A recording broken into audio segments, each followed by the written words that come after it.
Dear on, today we'll see what are the types of sets. Okay, so we'll start with first, that is null set. So what do you mean by null set, right? So null set is nothing but the empty set. The set having no element is nothing but the empty set, right? So here we see A is equal to only curly braces. There is no a single element in that set, and this set is called as an empty set, or we can call it as a null set. Are you getting my point? So here A is the null set, or we can say empty set. It is also denoted by a letter phi. This is the letter, so we can write like this also. This is the phi. So B is equal to phi is nothing but B is the empty set, that is the null set. Getting my point?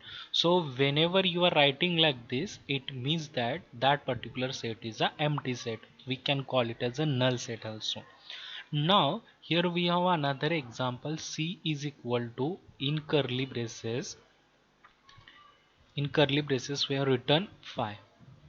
Whether can I say C is a null set? What is your answer? No. My answer is no. Why? Because C is equal to in curly braces there is a phi. It means that C has one element. This is a member of C. So it is not a null set. It has one element. Are you getting my point? So phi is the element of set. It is not a phi only. If it is the case, then we can say it is a null set. If a phi is in curly braces, that means C is a set having one element, and what we can call that set is that we need to see in this next point. Okay, so here we have a next point. This is, can I say C is a null set? No, in this case. Now we'll see what exactly mean by singleton set, that is a second type. So second type is nothing but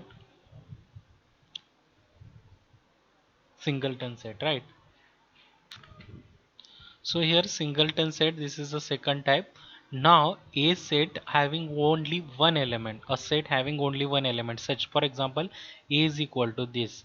So here we saw C is equal to this element, so this is what a singleton set. So set having only one element. Another example is here B is equal to in curly braces phi. This is also an example of singleton set. Are you getting my point? So the set having only one element are the examples of what? Singleton set. So very simple concept. Well, you can take another example. For example, C is equal to small a. Here also we can call this C as a singleton set. Okay. So we'll move to the next point. Now we have to see universal set. Okay. So what exactly mean by universal set? Now you see here all the possible sets, means here we are considering A set, B set, C set, D set, all the possible sets which are considered during a specific discussion. Here we are discussing about weekdays. Here we are discussing about weekdays. This is an example I have taken. U is nothing but the universal set, and that concept we are want to see what exactly mean by universal set. So here U, universal set, I denoted by U, capital U, and here I am discussing about the weekdays, all the weekdays. Okay, and considering these days, I want to means what, I have separated these weekdays, and that separation is nothing but set A, set B, set C, set D. Okay, so all these sets are related to a particular set, and that particular set is nothing but the set of weekdays.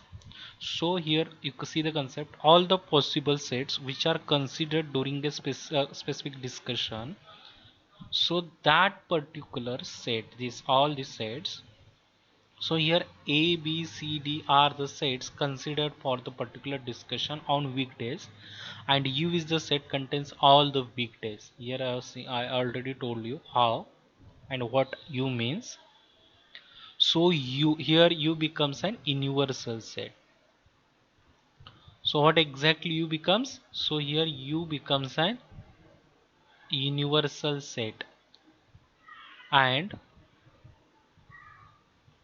hence universal set is the relative concept. So example, when you are discussing about particular topic and you are considering all that concepts in one, that becomes an universal set. I'll give the example, another example of universal set. For example, I am considering a class student, sy class A division students, sy com A division students. So I'm considering for that particular class, right? So number, for example, 60 students are there, so I'll put them in one class, that is in one set. And after that, I'm considering the set, I'm referring that set to a particular set, and that particular set is nothing but all the students in the college. So all the students, from that all the students of the college, there is one class SYCOM A, and that 60 students also in that universal set, that is what, all the students of a college. And that all the students of a college, we are referring that, so we can call it as a purpose of providing a frame of reference. So here in this example we are considering the weekdays. So A may A what few days we have taken in A set, and we are referring to U, means U is nothing but the all weekdays, all weekdays. So all means the frame of reference, and that is nothing but our universal set, or we can also it called as universe of discourse, and it is denoted by capital U. It is denoted by capital U, or we can use capital X later also. So this is nothing but the universal set concept, considering all that is a frame of reference, and that becomes your universal set. Okay, I think I cleared this point. Now we'll move to the next point. So I will explain the next point in the next video. So we'll stop here. We'll see next concept in the next another or next video. We'll stop here. Thanks for watching this video.